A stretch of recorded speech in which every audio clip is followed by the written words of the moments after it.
Yang kecil kepada yang besar, yang sedikit kepada yang banyak. Ini yang mengucapkan salam etikanya. Kalau ada orang naik kendaraan dengan orang yang duduk, mana yang dahuluan mengucapkan salam? Yang naik kendaraan. Ya. Orang yang paling utama itu adalah orang yang pertama mengucapkan salam. Assalamualaikum. Ini enggak, kadang-kadang ketemu, woi. Nah, ya kan, Mbak? Ini bukan identitas kita. Selamat pagi, selamat sore, selamat siang. Ini bukan identitas kita. Kata Rasulullah, afsus salam, tebarkan salam. Jangan malu mengakui identitas kita sebagai seorang muslim. Seorang muslim identitasnya itu diantaranya adalah mengucapkan salam. Kalau ada orang non-muslim mengucapkan salam, apa yang kita jawab, Pak? Ada orang non-muslim mengucapkan salam. Assalamualaikum, kata dia kan. Ternyata, Pak Sirait rupanya mengucapkan salam. Apa kita jawab, Pak?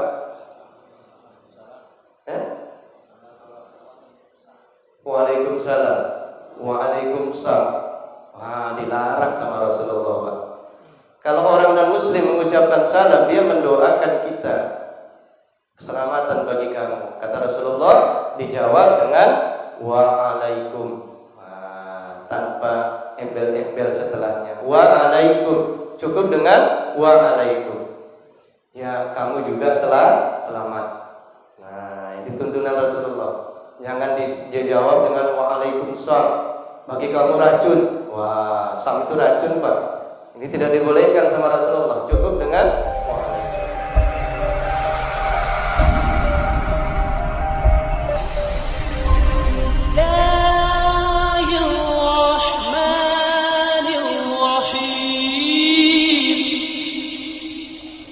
Bismillahirrahmanirrahim. Assalamualaikum warahmatullahi wabarakatuh.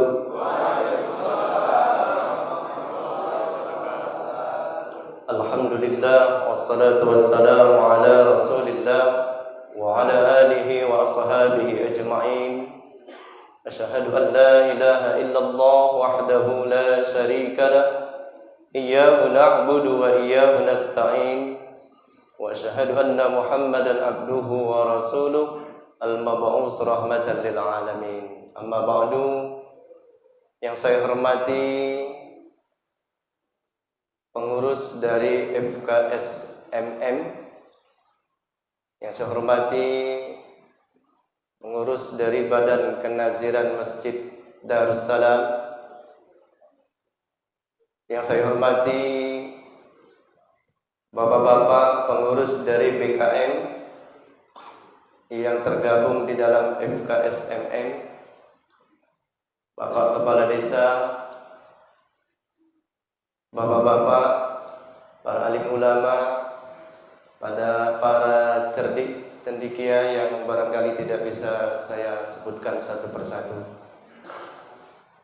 Tiada ungkapan kata yang paling indah untuk kita ucapkan pada pagi hari yang berbahagia ini melainkan kalimat syukri, kalimat sana, sebuah pujian yang kita ucapkan kehadirat Allah Subhanahu wa taala. Sampai pada hari ini, sampai pada detik ini, Allah masih memberikan kepada kita nikmat iman, nikmat Islam, nikmat kesehatan, dan berbagai macam nikmat-nikmat yang lain. Sehingga dengan nikmat-nikmat tersebut kita berharap agar kiranya diri kita semakin dekat kepada Allah Subhanahu wa taala. Yang kedua, salawat dan salam tidak lupa kita ucapkan keharibaan baginda Rasulullah Muhammad sallallahu alaihi wasallam.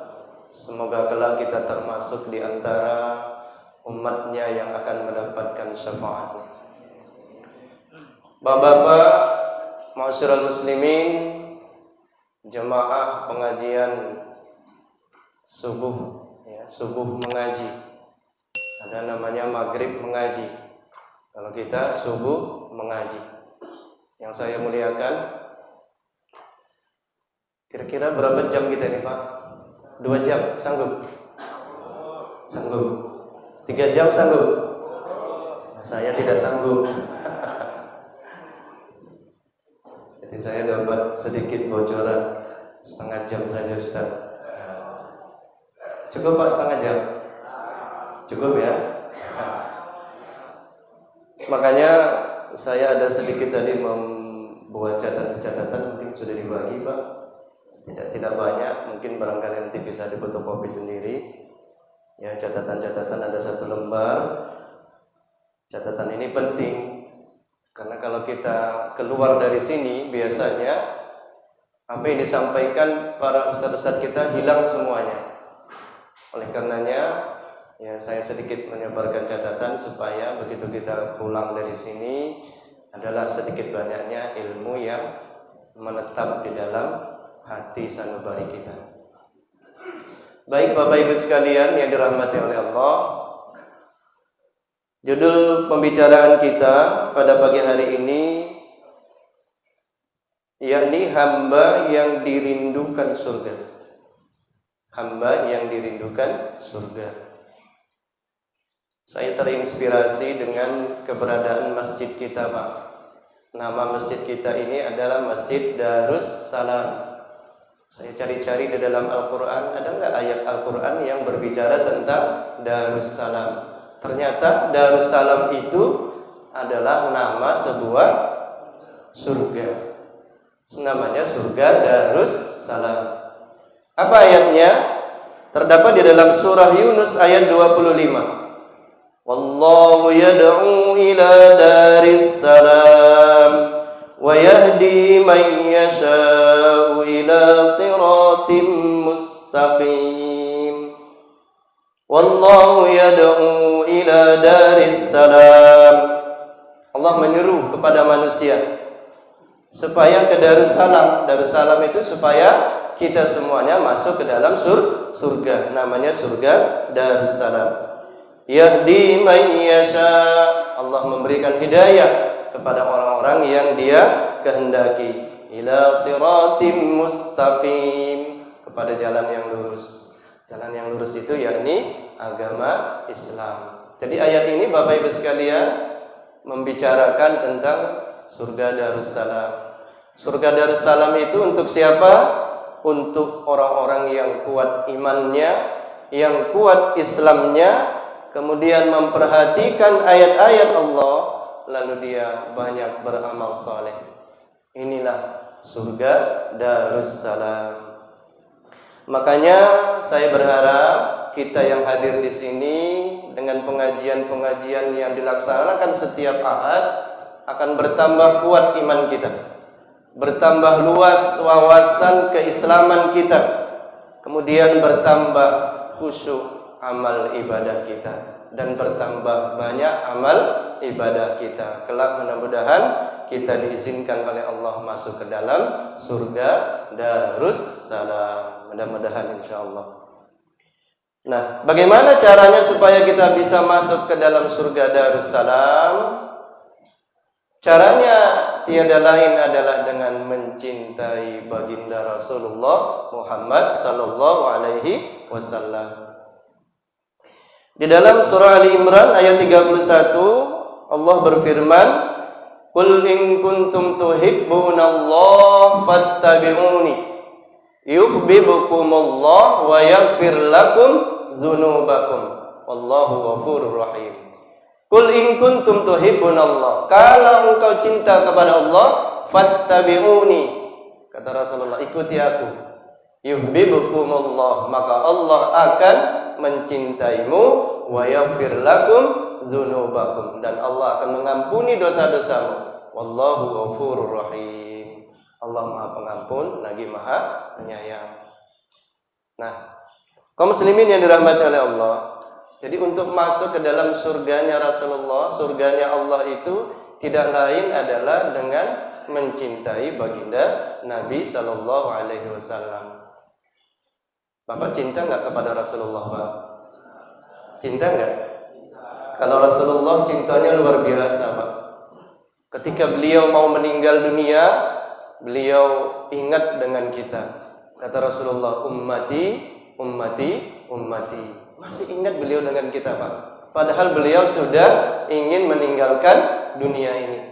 Kata malaikat Jibril, ya Muhammad, aku pernah mendengar bahwa Allah berkata, diharamkan surga bagi umat yang lain sebelum umatnya Muhammad masuk ke dalam surga.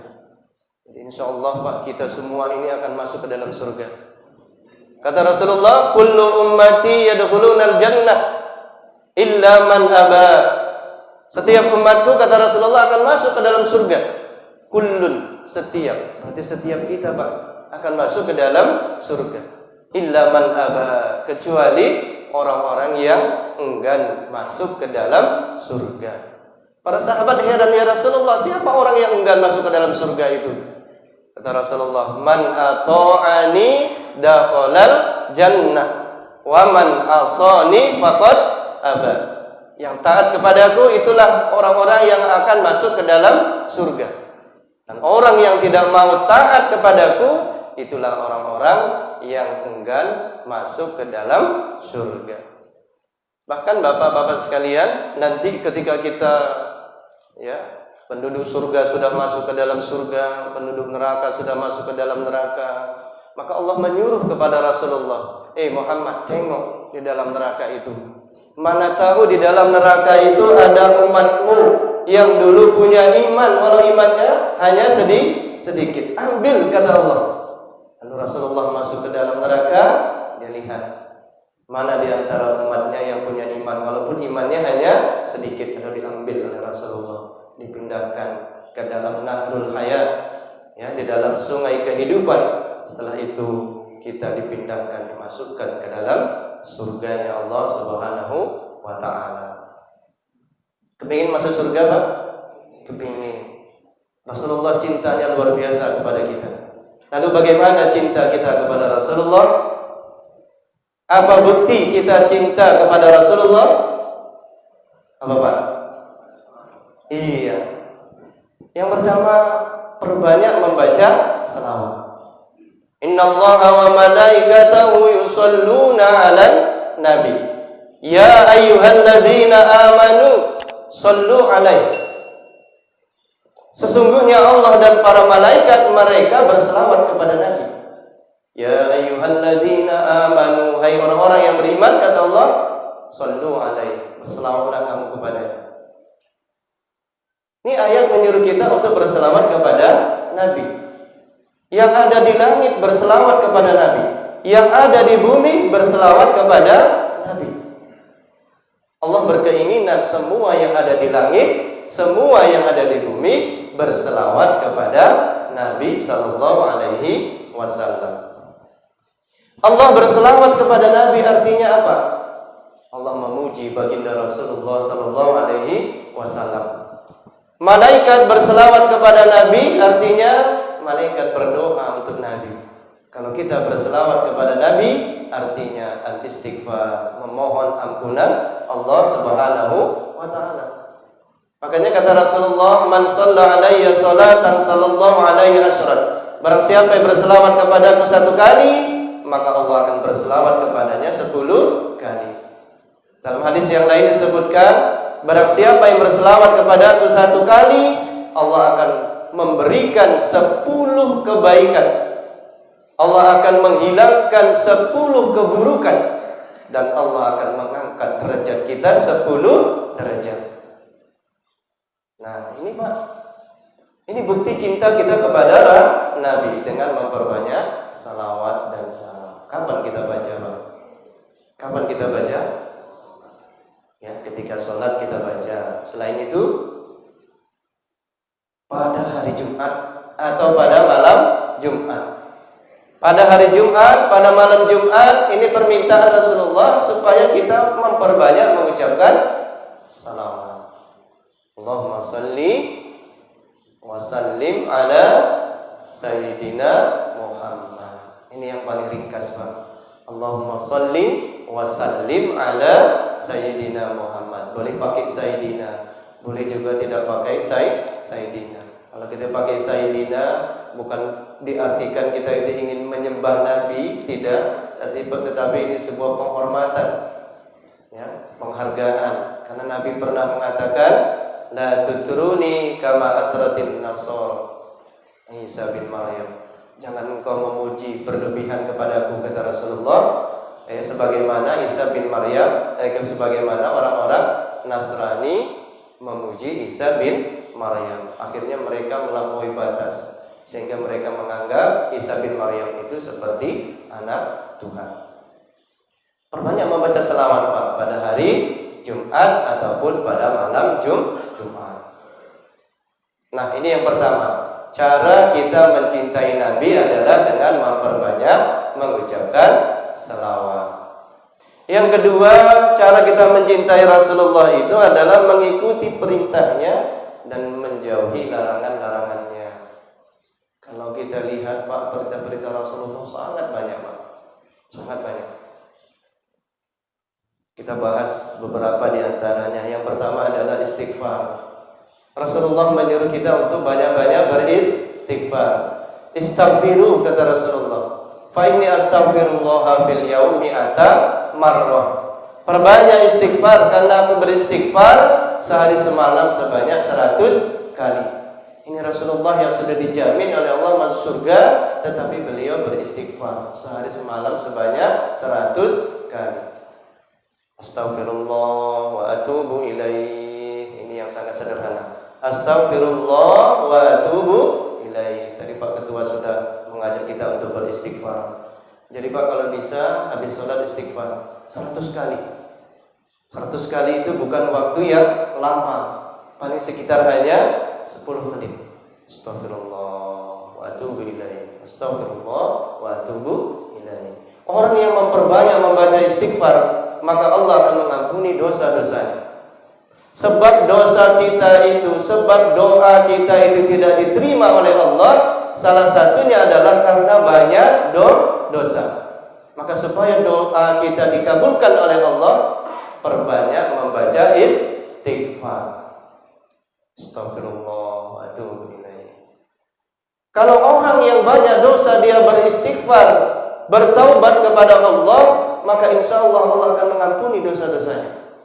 Tapi kalau kita yang tidak berbuat dosa maksiat, beristighfar, bertaubat, tujuannya satu, supaya apa? Termotivasi untuk beramal soleh. Jadi taubat itu jangan ditunda-tunda Pak. Ada dua sebab taubat kita tidak diterima oleh Allah. Ada dua waktu Pak taubat kita tidak diterima oleh Allah. Kapan itu? Yang pertama ketika sakaratul maut.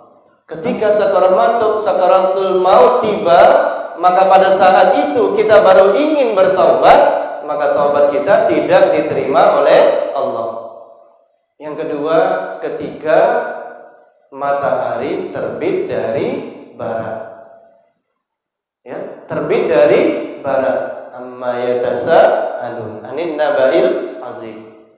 Pada saat itu orang bertanya, kenapa matahari ini terbitnya di barat? Kenapa tidak di timur? Lalu mereka setelah itu tersentak, sadar, oh ternyata hari ini adalah hari kiamat. Ya Allah, aku mau bertobat ya Allah. Oh, tidak bisa lagi, kata Allah. Pintu taubat sudah tertutup manakala matahari terbit dari barat. Jadi jangan menunda-nunda istighfar dan bertaubat kepada Allah Subhanahu wa ta'ala. Nah, ini perintah Rasulullah, banyak istighfar Pak. Orang yang memperbanyak istighfar, insya Allah akan memberikan banyak kemudahan. Dilapangkan oleh Allah rezeki. Kalau ada kesulitan-kesulitan, diberikan oleh Allah jalan keluarnya. Ini yang pertama. Yang kedua, Rasulullah menyuruh kita untuk banyak-banyak membaca Al-Quran. Iqra'ul Quran, fa innahu ya'ti yaumal qiyamah sabi'an li ashabi. Rasulullah banyak-banyak baca Quran. Iqra'ul Quran, baca Quran, kata Rasulullah. Fa innahu ya'ti yaumal qiyamah sabi'an li ashabi. Karena nanti orang yang membaca Al-Quran, Al-Quran itu akan menjadi penolongnya. Bapak bisa baca Al-Quran Pak? Insya Allah bisa ya Pak ya. Kalau belum bisa belajar Pak. Buatlah di masjid-masjid kita itu maghrib mengaji. Di zaman 80-an itu maghrib mengaji ramai, masjid-masjid dipenuhi dengan anak-anak yang belajar mengaji. Kalau bisa anak-anaknya, remajanya, orang tuanya, ya, habis maghrib mengaji. Ngajinya di dalam masjid, tilawah Al-Quran. Jangan ngajinya di depan ini messenger, ya Pak. Kita kadang-kadang baca WA, baca FB, baca koran, sanggup berjam-jam. Tapi baca Quran 5 menit ngantuk. Kalau bisa dawamkan Al-Quran ini, Pak. Ya. Allah memiliki keluarga di dunia ini. Siapa keluarga Allah di dunia ini? Itulah Ahlul Quran. Siapa Ahlul Quran? Itulah yang membaca Al-Quran, memahami Al-Quran, mengajari Al-Quran, dan mengamalkan kandungan isi Al-Quran. Itulah Ahlullah. Bapak kepingin menjadi keluarga Allah di dunia ini? Pengen, Pak? Banyak-banyak baca Al-Quran. Nah, ini yang kedua, ini perintah Rasulullah. Yang ketiga, Rasulullah memerintahkan kepada kita untuk afsus salam, tebarkan salam.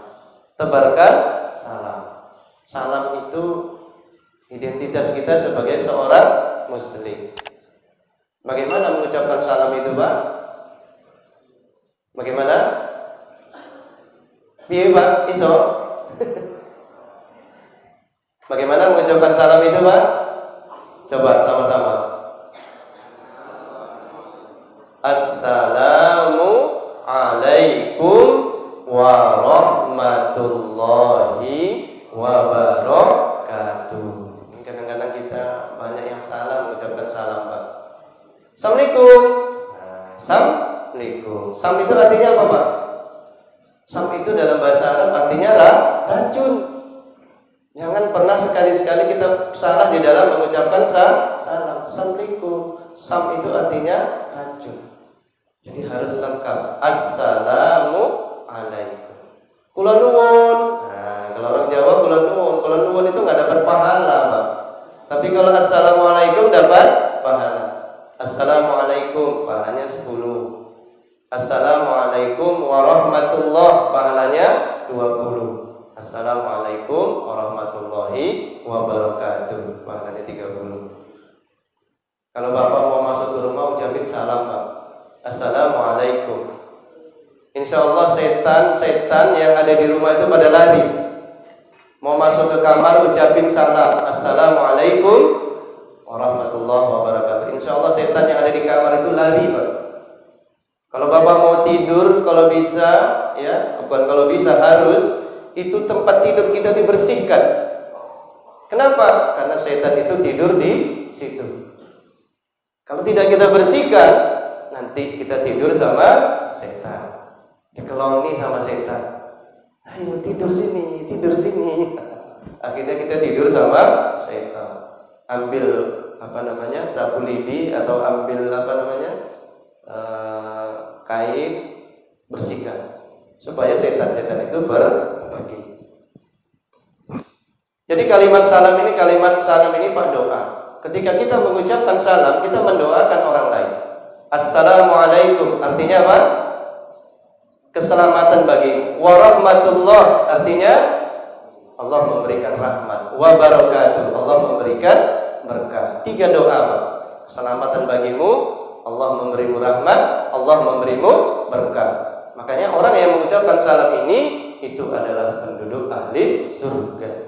Makanya Allah menyuruh kita untuk afsus salam, tebarkan salam.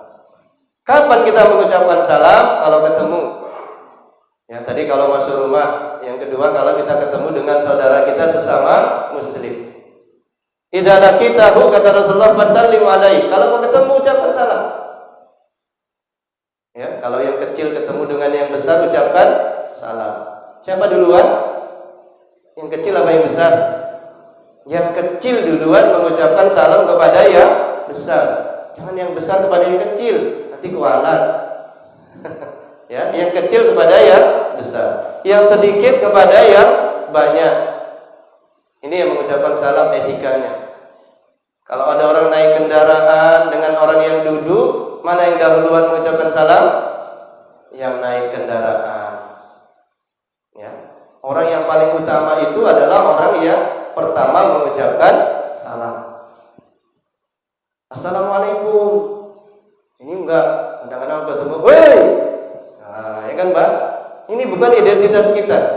Selamat pagi, selamat sore, selamat siang.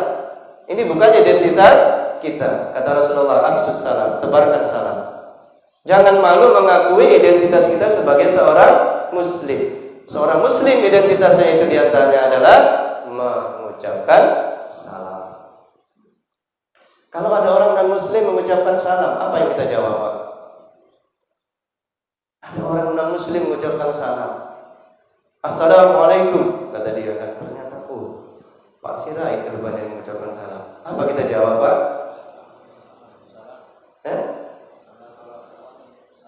Waalaikumsalam. Waalaikumsalam. Wah, dilarang sama Rasulullah, Pak. Kalau orang non-muslim mengucapkan salam, dia mendoakan kita keselamatan bagi kamu. Kata Rasulullah, dijawab dengan waalaikum. Tanpa embel-embel setelahnya. Waalaikum. Cukup dengan waalaikum. Ya, kamu juga selamat. Nah, ini tuntunan Rasulullah. Jangan dijawab dengan waalaikumsalam. Bagi kamu racun. Wah, sam itu racun, Pak. Ini tidak dibolehkan sama Rasulullah. Cukup dengan waalaikum. Kalau masuk ke rumah ucapin salam. Ketemu dengan saudara kita ucapin salam. Kalau ketemu dengan saudara kita, ya jabat tangannya, Pak. Sambil mengucapkan salam. Assalamualaikum. Jabat tangan. Nah, ada penelitian di barat sana, Pak.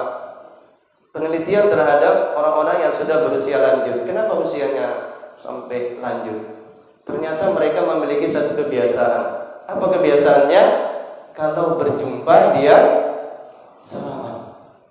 Ini getaran tangan kita ini ternyata berdampak. Ini tandanya apa? Kalau orang salaman itu kita tidak punya musuh. Kalau orang tidak punya musuh, insya Allah hatinya lapang. Insya Allah dia akan hidup dengan tentram dan tenang. Kadang-kadang ada orang yang semuanya dimusuhi, Pak. Tetangganya dimusuhi, mertuanya dimusuhi, saudara-saudaranya dimusuhi. Nah, akhirnya cepat mati. Ya, salah satu usia kita panjang itu adalah dengan apa? Bersilaturahim. Kalau ketemu saudara kita salaman. Nah, ini yang ketiga, menebarkan salam. Udah capek, Pak? Capek apa ngantuk apa gimana? Insya Allah majelis kita ini majelis yang dirahmati oleh Allah. Saking mendapatkan rahmat Allah, kita pun terkantuk-kantuk ya, Pak. Insya Allah dapat nikmat dari Allah, dapat bontot, dapat ilmu, ya, dapat rahmat dari Allah Subhanahu Wa Taala. Kemudian yang ketiga kata Rasulullah, yang keempat bersedekah dengan makanan. Wa at'imut ta'am, kata Rasulullah. Silakan kamu bersedekah dengan makanan. Di zaman Rasulullah ada orang yang protes, ya Rasulullah, ini adalah orang kaya itu. Kenapa? Kata Rasulullah. Karena orang kaya itu dia bisa bersedekah dengan uangnya. Sementara kami yang susah ini nggak bisa bersedekah ya Rasulullah dengan uang kami. Oh, kata Rasulullah, apa yang kau miliki itu bisa engkau sedekahkan. Engkau punya ilmu, engkau bisa bersedekah dengan ilmu. Engkau punya tenaga, engkau bisa bersedekah dengan tenagamu. Engkau punya makanan, sedekah dengan makanan. Jadi apa yang kita miliki bisa kita sedekahkan. Sampai-sampai kata Rasulullah, ya, bertemu dengan saudaranya dengan wajah yang manis itu termasuk sedekah. Ini di dalam hadis ini, Pak, Rasulullah menyuruh kita sedekah dengan makanan. Nah, kalau kita bersedekah dengan makanan, lalu makanan itu dimakan oleh orang yang soleh, orang yang taat, kemudian dia tumbuh berkembang menjadi orang yang taat soleh, insya Allah makanan itu bisa menjadi sedekah jariah. Makanya sekarang ini banyak di masjid-masjid itu orang mengeluarkan sedekah makanan. Ini pahalanya berlipat ganda, Pak. Bahkan nanti ada surga yang disiapkan khusus untuk orang yang banyak bersedekah. Jadi jangan kita bakhil dengan harta yang kita miliki, Pak. Ya. Banyak orang yang pindah akidah gara-gara perutnya lapar. Banyak orang yang susah hari ini, Pak, di masa Covid ini. Lihat kanan kiri kita, kalau dia kelaparan, kita kasih. Makanya Rasulullah memberikan sebuah tuntunan. Kata Rasulullah, "Idza tabakhta maraqatan fa'aksir ma'aha wa ta'ahad jironaka." Kalau engkau masak gulai, kata Rasulullah, banyakkan kuahnya. Wa ta'ahad jironaka, bagi kepada tetangga-tetangga. Ini sedekah dengan makanan. Kemudian menyambung silaturahim. An ahabba ayyabsuta lahu fi rizqihi wa yansa'a lahu fi asarihi falyasil rahimah. Barang siapa yang ingin dilapangkan rezekinya, ya, dipanjangkan usianya, falyasil rahimah, hendaklah dia menyambung tali silaturahim. Jadi jangan putuskan tali silaturahim, Pak. Kalau bapak berantem, ya, dengan orang lain, lalu bapak memutuskan dalam hati bapak, saya tidak ingin bercerita atau berkomunikasi lagi dengan si Fulan, maka bapak berdosa. Kata Rasulullah apa? La yahillu li muslimin ayyahjura akhahu fawqa salasati ayyam. La yahillu, tidak dihalalkan. Berarti tidak boleh, Pak, kita mendiamkan saudara kita lebih dari 3 hari. Ada yang SKT-an di sini, Pak? SKT itu bahasa Arab, Pak. Asal katanya sakata yaskutu. Sakata yaskutu itu artinya diam. Dengan SKT. Padahal itu bahasa Arab. Sakata yaskutu. Kalau bapak niatkan saya nggak mau ngomong, nggak mau bicara, berarti bapak yang memutuskan tali silaturahim. Tapi kalau tidak ada niat, tidak apa-apa. Innamal a'malu bin niat. Amal itu tergantung kepada niatnya. Ya, jadi jangan pernah kita memutuskan tali silaturahim. Insyaallah FK SMM ini wadah yang sangat luar biasa. Saya berharap FKSMM ini seperti perahunya Nabi Nuh. Ya, perahunya Nabi Nuh. Siapa yang masuk ke dalam perahunya Nabi Nuh? Orang-orang yang beriman. Siapa yang selamat? Orang-orang yang beriman. Masih banyak, Pak, saudara-saudara kita di luar sana yang perlu kita selamatkan. Masukkan mereka ke dalam perahu kita ini. Ya, jadikan mereka sebagai saudara-saudara kita yang berada di dalam perahu ini. Saya yakin kalau 30 anak masjid hadir di sini semua mendengarkan tausiah, ya insya Allah mereka semuanya akan selamat. Ayo, Pak, perbanyak lagi jamaah kita. Kalau biasanya 200, 300, kalau bisa sampai 1000 orang. Man dalla ala khairin falahu mislu ajrin fa'ilihi.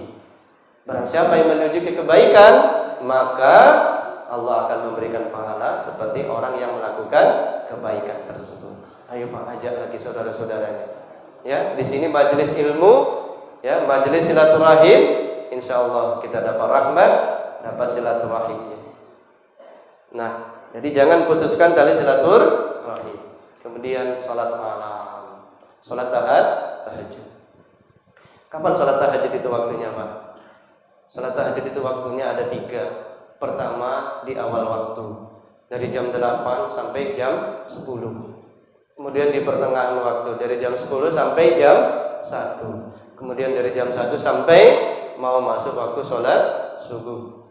Itu di sepertiga akhir. Kalau Bapak nggak sempat untuk tidur dulu, tidak apa-apa, langsung sholat.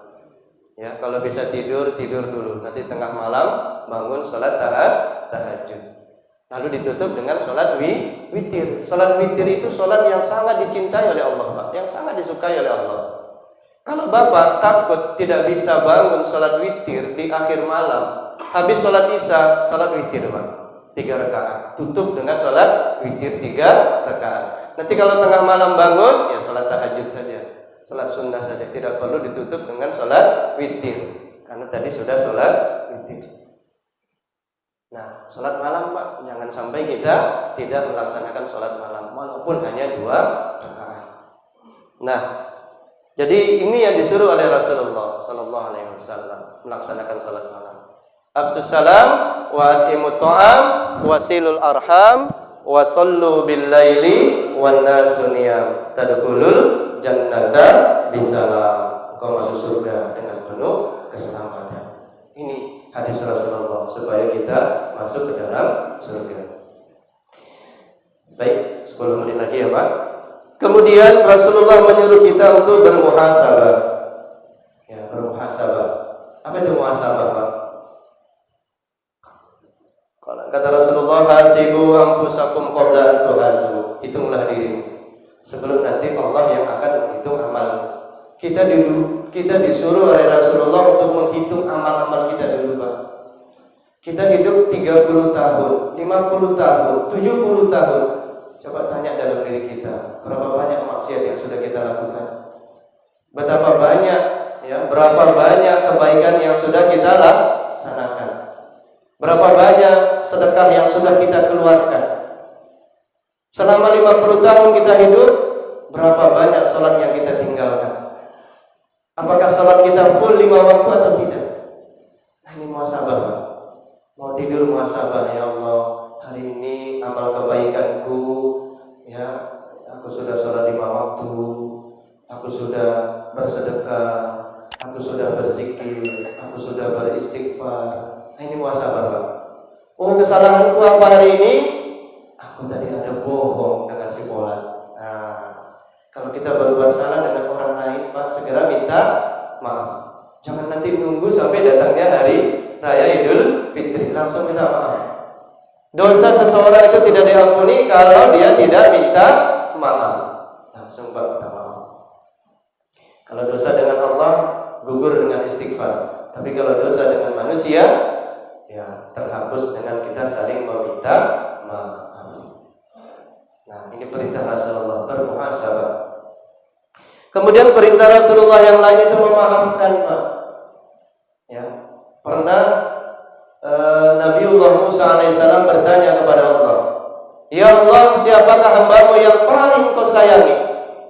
Maka Allah mengatakan, "Hambaku yang paling aku sayangi adalah mereka yang apabila dizalimi, disakiti hatinya dan dia sanggup menuntut balas, tapi tidak dilakukannya."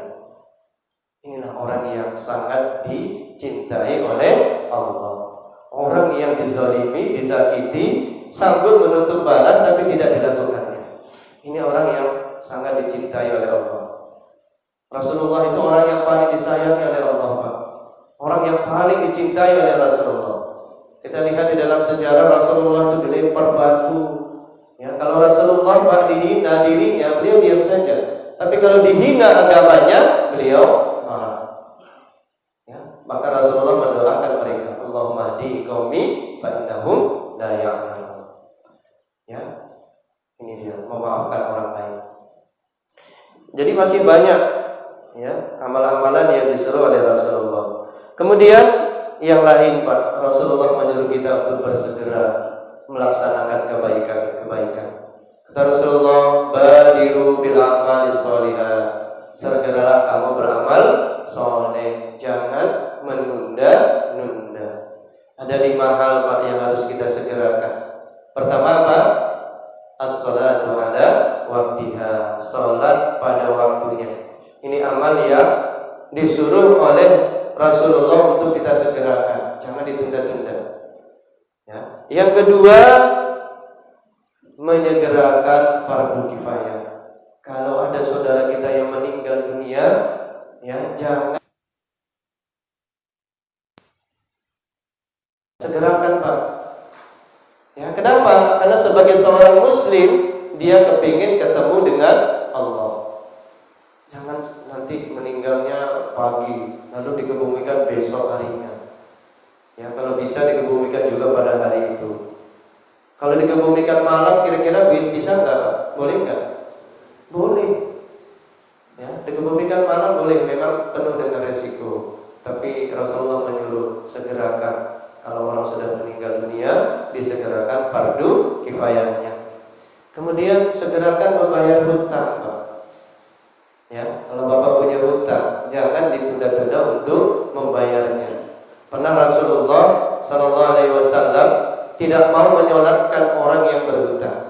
Ini orang ini punya hutang, kata Rasulullah. Saya tidak mau menyolatkannya. Kata Abu Bakar, ya Rasulullah, saya akan membayar hutangnya. Lalu Rasulullah menyolatkan orang itu. Nafsul mu'mini ma'allafatun bidaini. Jiwa seseorang itu tergantung tidak diterima oleh Allah karena dia punya hutang. Hatta yudha'an, sampai dibayar. Jadi kalau punya hutang cepat dilunasi. Kadang-kadang kita minjam itu gampang, Pak, cepat sekali. Begitu pulangin, ya Allah, bayarnya minta ampun. Muter-muter dia kalau kita tagih. Nah, ini hati-hati, Pak. Ya, kalau punya hutang cepat kita bayar. Kemudian kalau kita punya anak, sudah ada jodohnya, cepatlah dinikahkan. Jangan ditunda-tunda. Karena sekarang ini, Pak, luar biasa. Ya, belum nikah sudah ke sana kemari. Akhirnya apa? Terjadilah tabrakan. Kalau laki-laki sama perempuan tabrakan, peotnya kemana? Keluar, Pak. Kasihan yang perempuan, peotnya keluar. Kalau mobil sama mobil tabrakan, peotnya ke dalam. Ya, banyak anak-anak kita yang mengalami kecelakaan, akhirnya hamil di luar nikah. Nah, anak ini kasihan. Anak ini tidak diakui. Nanti kalau dia mau menikah, dia nggak punya ayah. Kenapa? Karena lahir di luar nikah. Maka jangan sampai seperti itu. Kalau sudah ada jodohnya, bapak-bapak yang punya anak perempuan, pantau terus, Pak. Ya, pantau terus. Jangan diberi kesempatan untuk keluar rumah. Kita khawatir nanti dibawa oleh laki-laki dia kemana-mana, akhirnya terjadi kecelakaan. Kalau memang sudah ada jodohnya, cepat nikah. Ustaz, belum ada uang, insya Allah.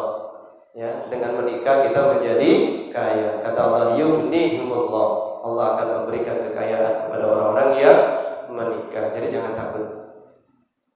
Kemudian memberi makan dan minum tamu. Ini disegerakan, Pak.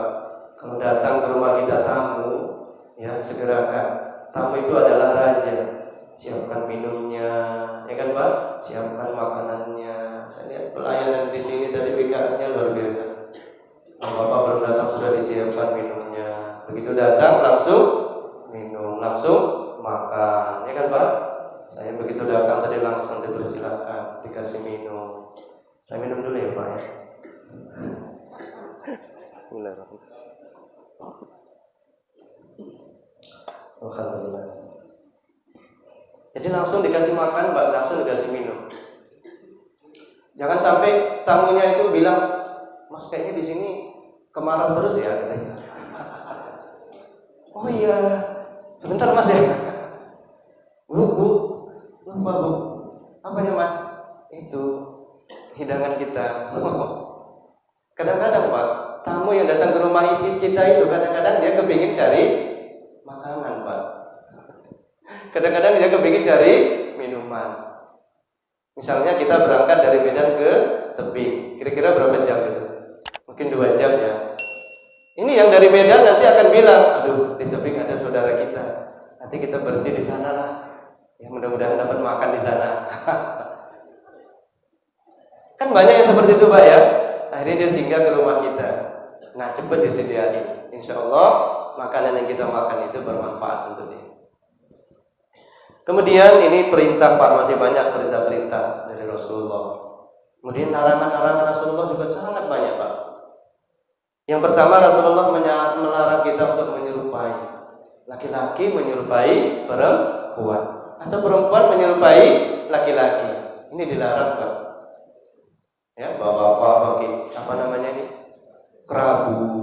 Ya, bapak-bapak pakai kalung, pakai cincin emas. Boleh nggak, Pak? Boleh nggak? Boleh?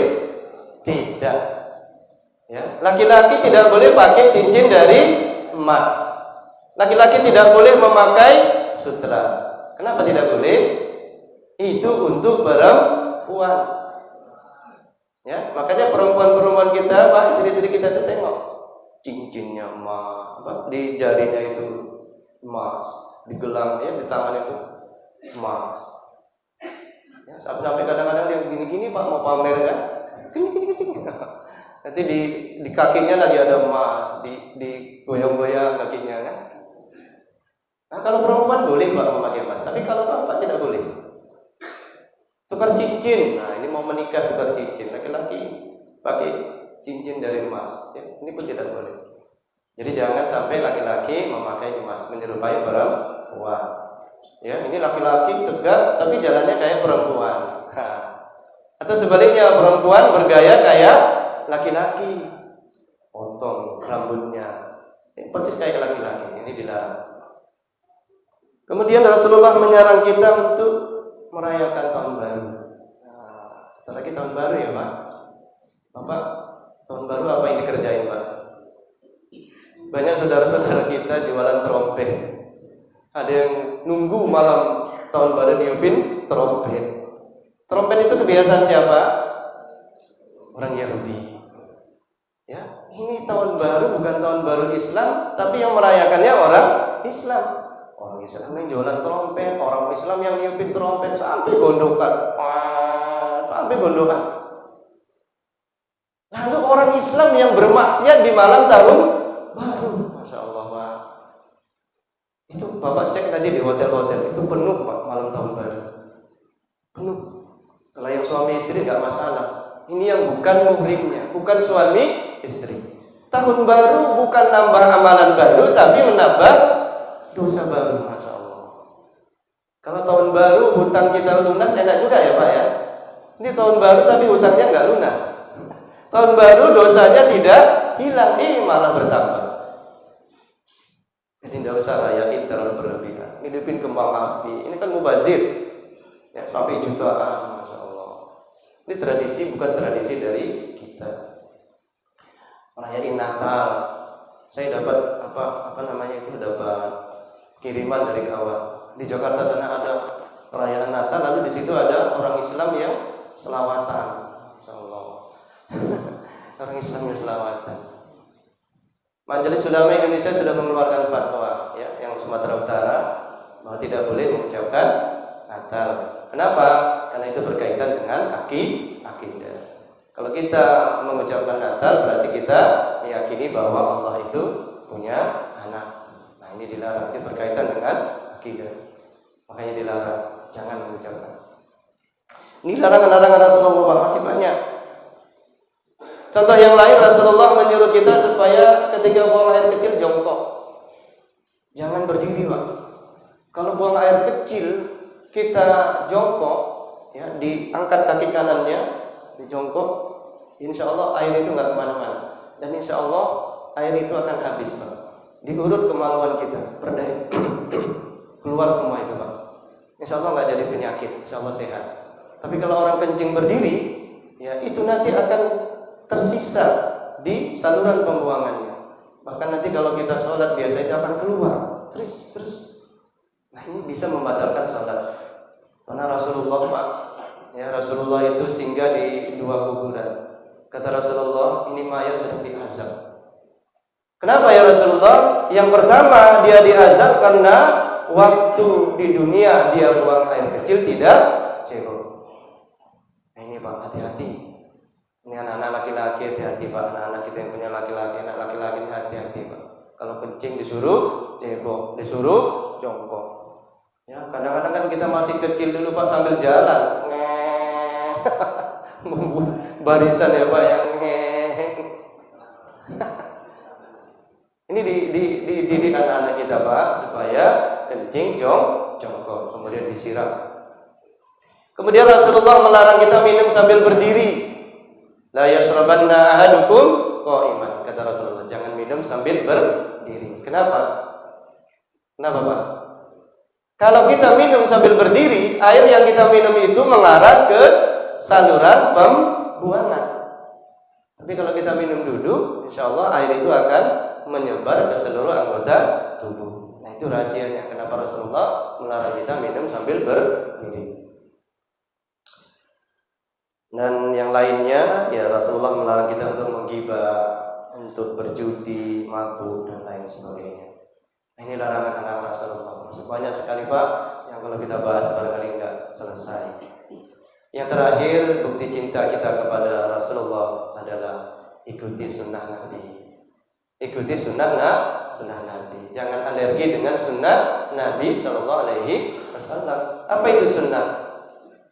As-sunnatu hiya ma'udhifa ila Nabi Shallallahu Alaihi Wasallam min qaulin aw fi'lin aw takrir. Semua perkataan Nabi itu sunnah. Perbuatan Nabi sunnah. Diamnya Nabi sunnah. Orang yang paling paham tentang ajaran Islam ini siapa, Pak? Rasulullah. Maka kalau kita cinta kepada Rasulullah, ikuti sunnah Nabi. Hidupkan sunnah Nabi Sallallahu Alaihi Wasallam. Nah, inilah 3 cara untuk mencintai Nabi kita. Yang pertama, hidupkan sunnahnya. Yang kedua, perbanyak mengucapkan salawat. Dan yang ketiga, ikuti perintah-perintah Nabi, jauhi larangan-larangannya. InsyaAllah iman kita kuat, wawasan keislaman kita kuat, InsyaAllah amal soleh kita bertambah, dan akhirnya surga Darussalam menanti kita. Amin ya rabbal alamin. Saya berdoa untuk saya sendiri dan untuk kita semua, mudah-mudahan kelak kita ketemu di surga Darussalam, InsyaAllah. Amin ya rabbal alamin. Demikian saja yang bisa saya sampaikan. Mohon maaf atas segala kekurangan. Wassalamualaikum warahmatullahi